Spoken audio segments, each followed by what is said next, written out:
E eu sou muito grata ao Senhor, porque um novo tempo virá para nossas vidas. Glória a Deus. Um novo tempo virá para todos nós. Aleluia. E esse novo tempo vai começar em nossas vidas espirituais. Aleluia. Que o Senhor tome a direção nessa noite, mais uma vez, da palavra que será ministrada através da tua serva. Que o Senhor derrame sobre ela a tua unção.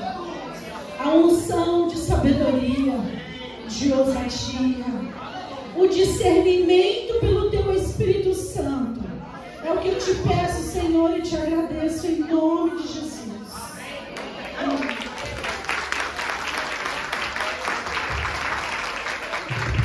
Agora sim, eu estou segura do que eu vou dizer. Usa, Pai, tem misericórdia de mim nessa noite. Bem antes de eu entrar na palavra fundo, né? A gente está com o propósito de falar de amor, de ensinamento, de sentimentos que Deus colocou no coração de cada pessoa. Mas principalmente no coração de nós mulheres, nós temos tantos afazeres, como já foi dito. E um dos afazeres mais importantes é salvarmos a nossa vida e salvarmos a nossa família. Então, no capítulo 2 de Êxodo, mas eu vou falar do capítulo 1, porque no capítulo 1 é quando o faraó resolve matar as crianças. Ele está numa situação de muita preocupação, porque o povo, depois que José morreu, eles se tornaram escravos. E eles tinham que fazer tijolos. E esses tijolos, eles tinham a palha. O tijolo era feito de palha. E eles faziam tantos tijolos com a palha ali do lado. Quando Moisés foi obrigado, né, foi mandado por Deus para salvar o povo, ele fez uma reuniãozinha entre os escravos, né, que seriam os senhores que trabalhavam na luta, e falou para eles que o Senhor ia libertar o povo, ia liberar o faraó, ia liberar o povo para ir adorar o Senhor. E certamente foi todos eles até faraó. E chegando lá no faraó, ele não quis saber, ele não quis ouvir, disse que não sabia quem era esse Deus e também não estava disposto a desfazer da mão de obra dele. Então, depois disso, ele tirou a palha que ele dava pronta para fazer o tijolo. Eles tinham que se virar pela palha e fazer a mesma quantidade de tijolo. Então, o negócio era feio. Eles tinham que trabalhar muito para dar conta e eles apanhavam bastante, eram muito maltratados, viu? Eram assim como se fossem animais. Sim, mas voltando ao que eu estava dizendo, o faraó resolveu matar as crianças. Depois que José morreu, as mulheres começaram a ter filhos demais e quase toda a nação estava cheia de crianças. E essas crianças iam crescendo, principalmente nascia mais homem. Aí ele chamou as parteiras e falou assim: todas as crianças que nascerem homens, vocês matem na hora do nascimento. Vocês façam isso. E as parteiras eram tementes a Deus e também tinham famílias. E aí, quando a criança ia nascer, que a parteira chegava, fazia o trabalho e deixava a criança viver. Então aquilo deixou o faraó muito chateado. Chamou elas de volta e disse: por que você não mata as crianças? Tanto menino, um homem nascendo aí, e os meninos são uma tristeza para nós, que eles podem tomar conta da nação. Se um dia vierem lutar com a gente, eles vão lutar contra nós, porque é muita gente. Todo dia nasce gente e esse povo vai se aumentando. Então as parteiras não ajudaram. Aí ele resolveu jogar as crianças no rio. As crianças que já tinham nascido que dava para ele, mandavam pegar e jogavam tudo no rio. O cara era infeliz mesmo. E aí foi nessa época que Moisés nasceu. Quando Moisés nasceu, a mãe segurou ele dentro de casa, no maior cuidado, durante 3 meses. Mas durante esses 3 meses, era o máximo que ele podia ficar, porque a criança incomoda, a criança chora, a criança precisa de espaço. E a mãe, a Joquebede, ela deixava a criança escondida durante 3 meses. Aí depois não deu mais para guardar. Aí ela, como a gente fala de cuidados, de amor, então a gente vê o seguinte, que ela preparou, ela fez todo um aparato, um cesto muito bem tecido, aí ela encheu de betume, ela colocou a forração que era para o menino ficar seguro, que é a tarefa de nós mães, é deixarmos os nossos filhos seguros, seguro contra o mal, seguro contra a doença, seguro contra as tentações do demônio. Então ela segurou o menino até não poder mais.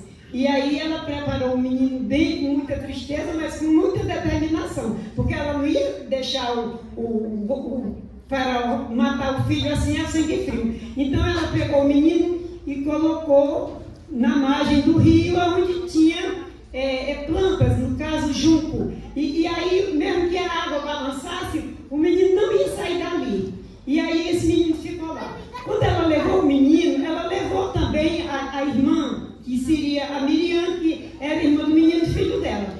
E a menina ficou escondidinha, esperando o que poderia acontecer com a criança. Ela estava disposta a lutar por qualquer situação que tivesse. A menina Miriam. Quando a princesa vai passear lá na beira da água e diz que vai tomar banho junto com suas servas, ela vê aquela cesta lá longe, aí chama a criança e diz, vai lá pegar, vai ver o que é. Aí ela vai e traz para a princesa olha, ela fica encantada, o menino chorava de fome, o menino chorava. Aí ela dizia, deve ser filho de hebreu. Se o menino é filho de hebreu, é porque ele está se livrando da morte. Em vez dela mandar chamar o pai dela e mandar matar a criança, não, ela disse assim, eu vou ficar com esse menino. Na hora que ela pegou o menino, que ela teve dó do menino, aí prontamente apareceu a Miriam. É o que nós mulheres temos que fazer na hora das nossas necessidades, a gente saber reagir. Prontamente a menina chegou e disse assim, a senhora quer que eu chame uma mulher, uma babá para cuidar do seu filho? Para cuidar do menino? Aí a princesa falou, quero. Aí ela saiu numa carreira, chamou a mãe do menino, que é a mãe dela, e trouxe a mulher. Quando a mulher veio, ela disse assim, olha, eu quero que você cuide desses meninos para mim, enquanto ele for pequeno, depois e eu te pago um salário. Então essa foi a única mãe que ia cuidar do seu próprio filho e ia ter um salário. Então esse salário ia ser por uma base de 3, 4 anos. Estou conversando demais, deixa eu ir para o livro.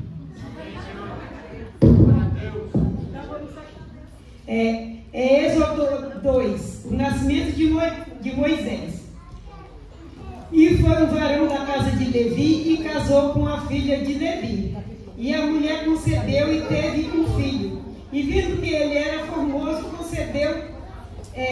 escondeu por 3 meses. Não podendo, porém, mais escondê-lo, tomou uma arca de junco, betamor, com betume e pez. E pondo nela o menino, a pôs nos juncos à borda do rio.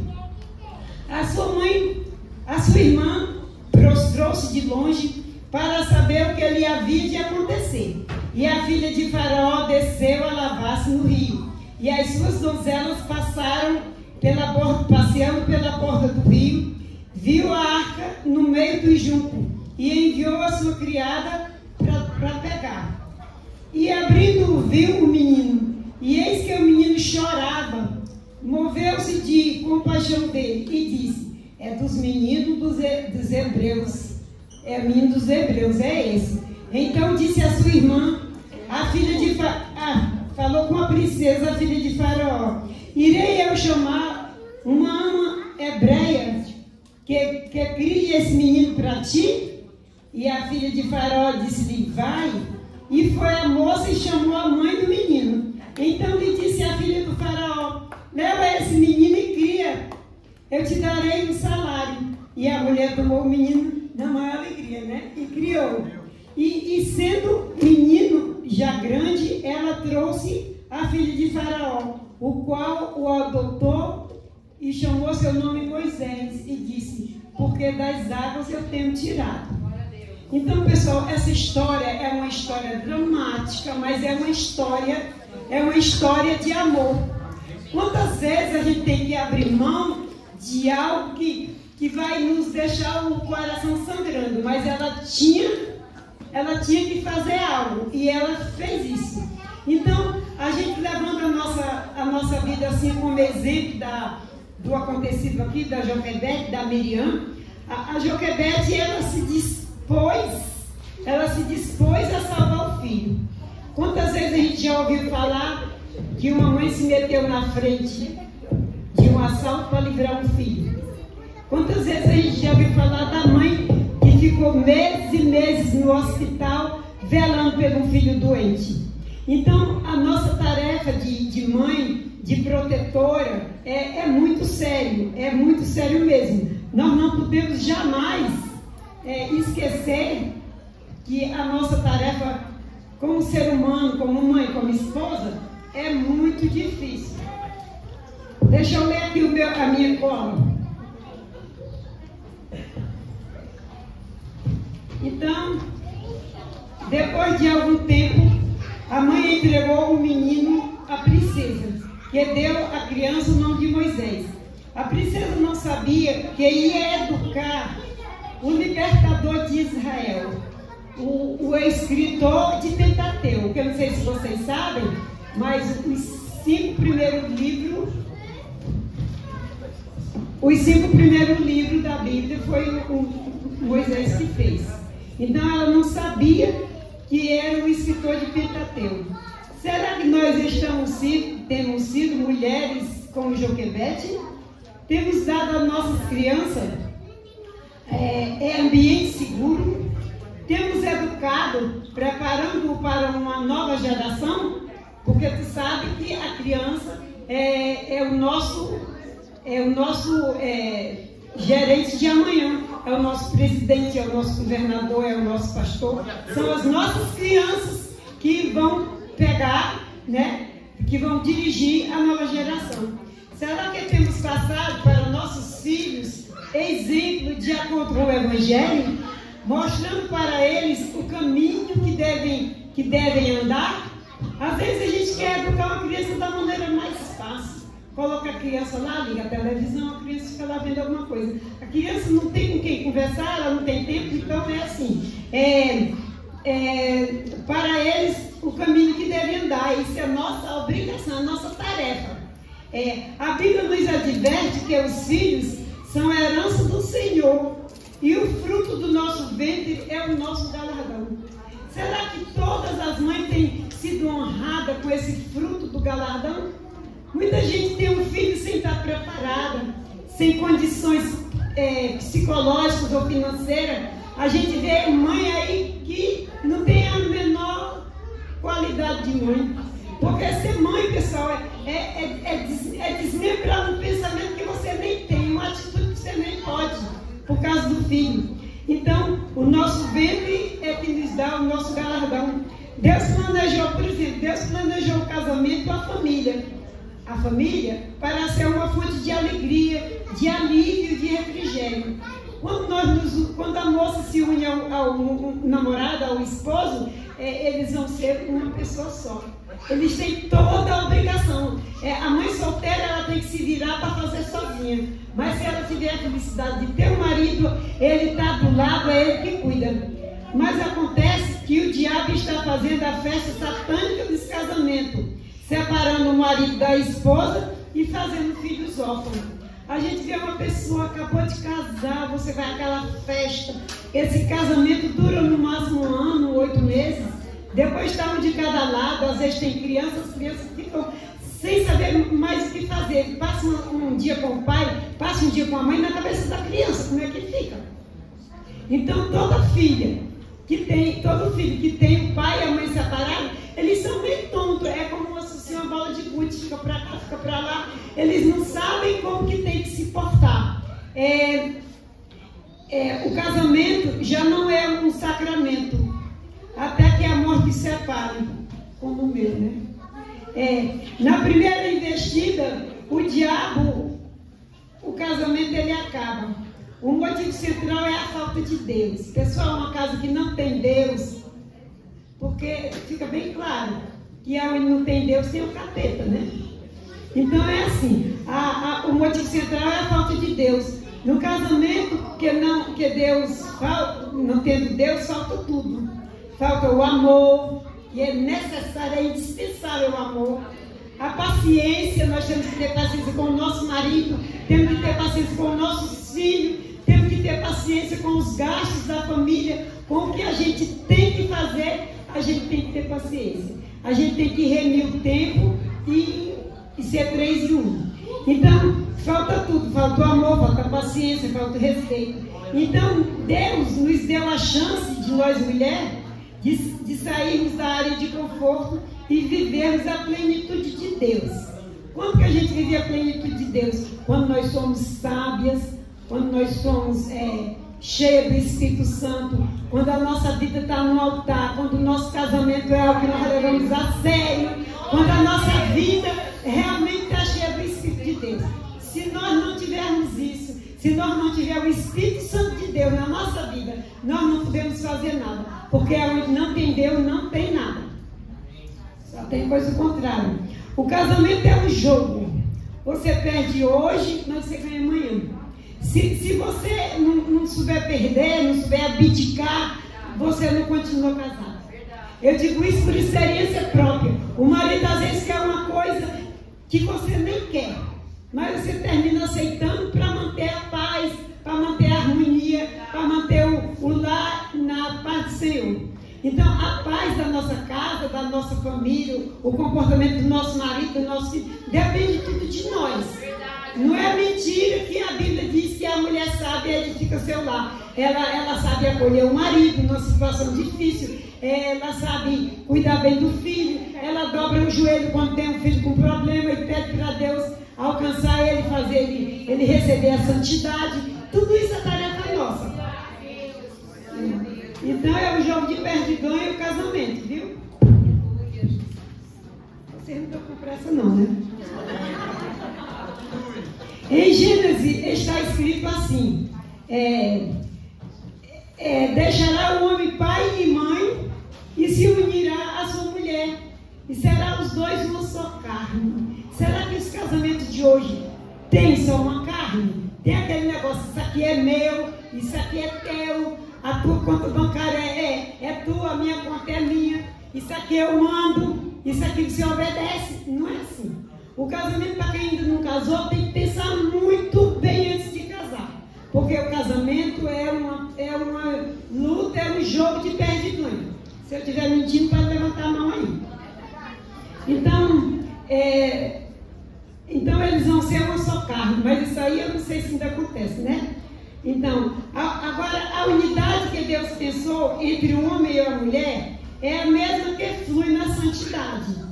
O Pai, o Filho e o Espírito Santo. Eles dizem que são um só, né? A Bíblia diz que são um só. O Pai é Deus, o Espírito Santo é Deus, então todos os três são Deus? Não, são uma pessoa só distinta, com os três nomes, Pai, Filho e Espírito Santo. E não se vê um maior do que o outro. E o mistério não tem um maior do que o outro. Jesus fala assim: eu vou arrumar um lugar, e quando tudo estiver pronto eu volto. Aí ele diz assim: se você me ouve, você ouve meu Pai. Se você obedece à luz se você obedece os mandamentos de meu Pai, você obedece a mim. Se você me ama, você ama o meu Pai. É porque foi o meu Pai que me mandou. Eu estou no seio do meu Pai, e o meu Pai me tem grande amor, e eu tenho pelo meu Pai grande amor. Então é uma troca. Eles são um só a vida toda. São três, mas são um. E a gente não vê um maior do que o outro. E é um mistério. Nossa mente carnal não entende plenamente a profundeza desse mistério. Então, Jesus fala: quem vê a mim, vê o Pai. Eu tenho que ir para que venha o Consolador. E Ele vai ensinar todas as coisas a vocês. Ele está falando para os discípulos. Veja como os três agem. como se fossem um só. Assim deve ser o marido e a esposa, caminhando e agindo sempre juntos. Tem um problema na família? Vamos sentar, vamos resolver, vamos conversar para chegarmos a uma conclusão. Porque eu não posso resolver sozinho. Porque quando Deus coloca um marido na nossa vida, é porque nós vamos partir a nossa vida com ele. Nós vamos dividir tudo. O nosso lençol, o nosso leito, o nosso guarda-roupa, o nosso banheiro. Nós não vamos levar uma vida separada. Dizem os antigos que o marido não pode nem dormir na sala quando está brigado. Porque mesmo brigado tem que estar junto. Porque não pode ficar separado. Porque senão o diabo põe o rabo e o casamento não dá mais certo. Isso eram meus avós que diziam. Assim deve ser o marido e a esposa, caminhando e agindo sempre juntos. Nós mulheres devemos dar exemplo de mulheres sábias, edificando o nosso lar com inteligência, sabedoria e amor. Que a nossa vida possa ser um exemplo a ser seguido para todos que estão em nosso derredor. Se nós falamos que somos assim, que somos assados, mas que nós não temos exemplo, nós não temos atitude, como que as pessoas vão nos seguir? Tem gente no Instagram que diz, eu acompanho fulano. Se você acompanha fulano, é porque aquela coisa tem alguma coisa a ver com você. É alguma coisa que te promove, que te ajuda, que te levanta. Eu já não gosto de nada disso. Eu não perco meu tempo com besteira de maneira nenhuma. Então, que a nossa vida possa ser um exemplo a ser seguido para todos que estão em nosso redor. Você tem que fazer bonitinho para poder dar o exemplo. Porque eu não gosto disso, mas eu quero que você faça assim. Não é assim. Os fariseus, eles davam coisa para as pessoas fazerem, mas eles mesmos não faziam. Eles não faziam. Eles eram religiosos, eles não faziam. A força que ele colocava para os outros, ele ficava fora. Então, a gente quando vai numa luta, que a gente está como monitor, como auxiliar, a gente vai na frente, abrindo caminho, quebrando corrente, sabe? Matando o inimigo. É assim que a gente vai. A nossa força está em nós.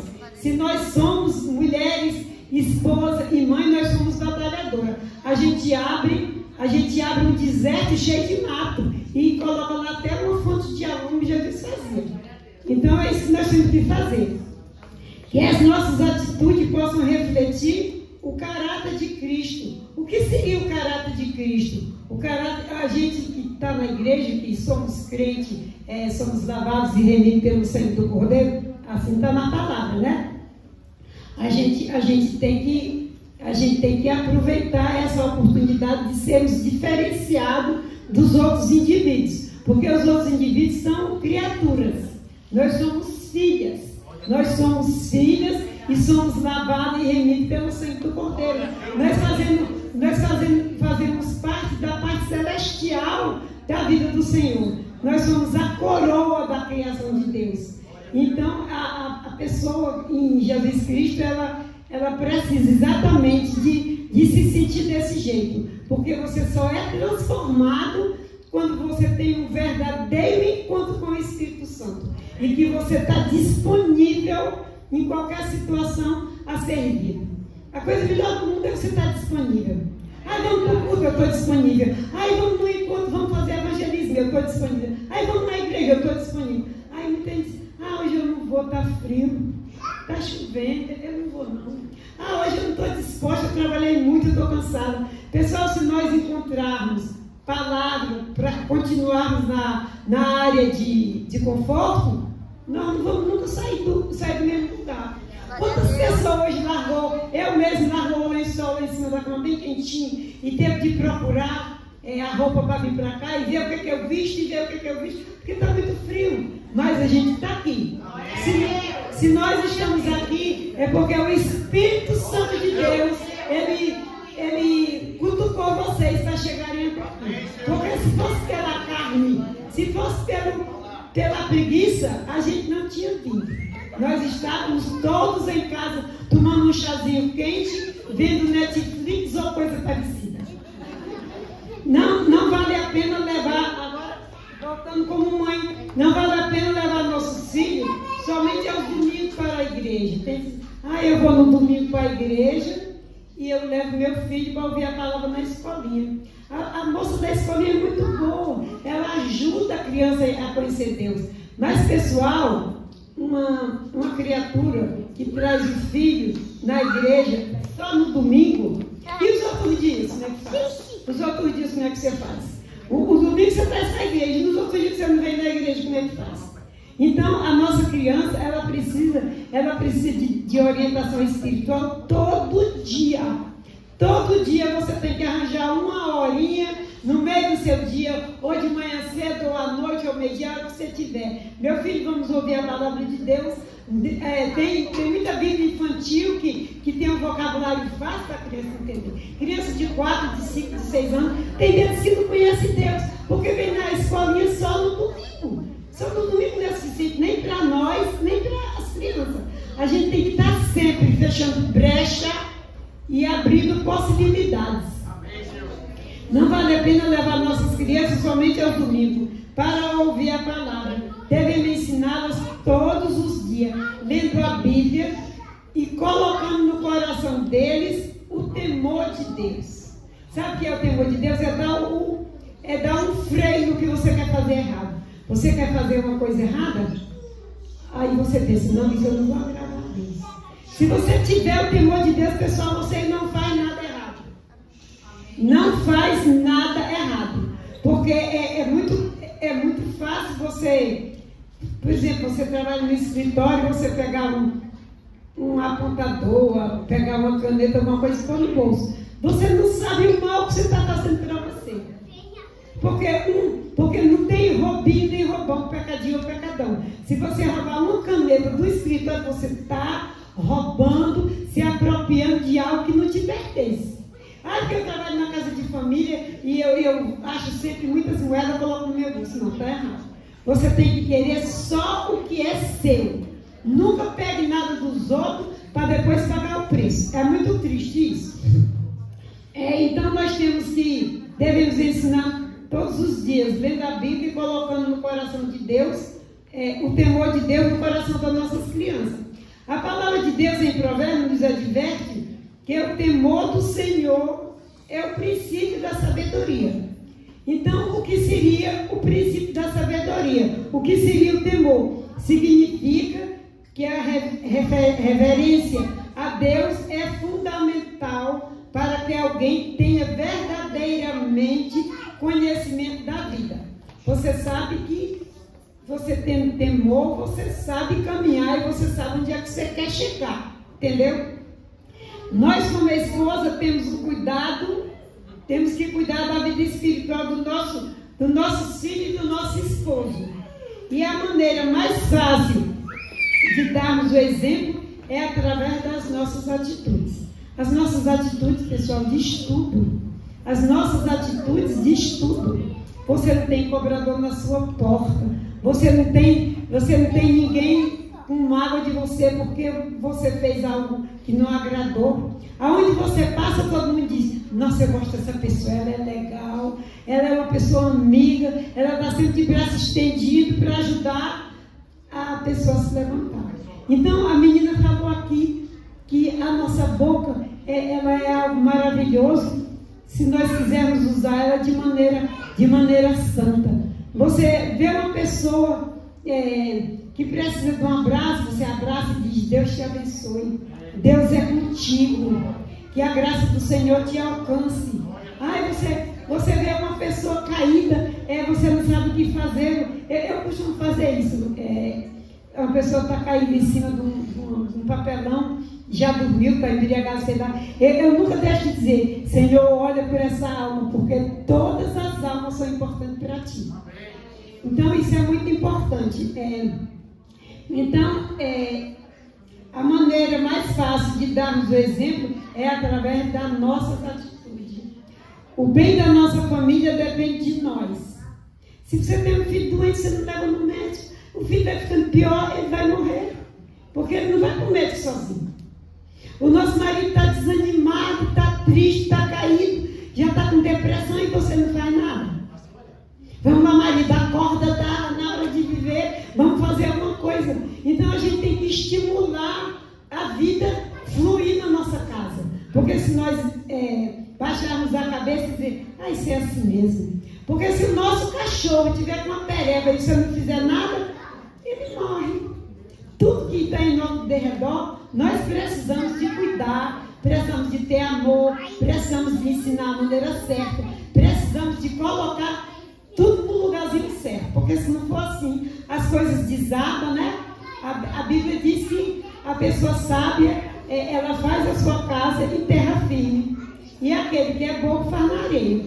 Quando é que a nossa casa é firme? A nossa casa é firme quando a gente leva a palavra de Deus do princípio ao fim. Você é crente de manhã, você é crente de tarde, você é crente de noite, você é crente fora da igreja, você é crente na sua casa, na sua vizinha, no mercado, na fila. Nunca percam a oportunidade de dizer assim, eu sou crente em Jesus Cristo. Eu sou crente em Jesus Cristo. Se você se sentir crente, se você não tiver vergonha de ser crente, porque Deus fala assim, se você se envergonhar de mim, eu também me envergonharei de você diante do meu Pai. Então você tem que ser crente sempre. Essas meninas novas que tão nova já é crente, diz eu sou crente graças a Deus, que Deus me alcançou. Então vamos fechar. O bem da nossa família depende de nós. O caráter de Deus tem que estar em nós, dirigindo nossas atitudes.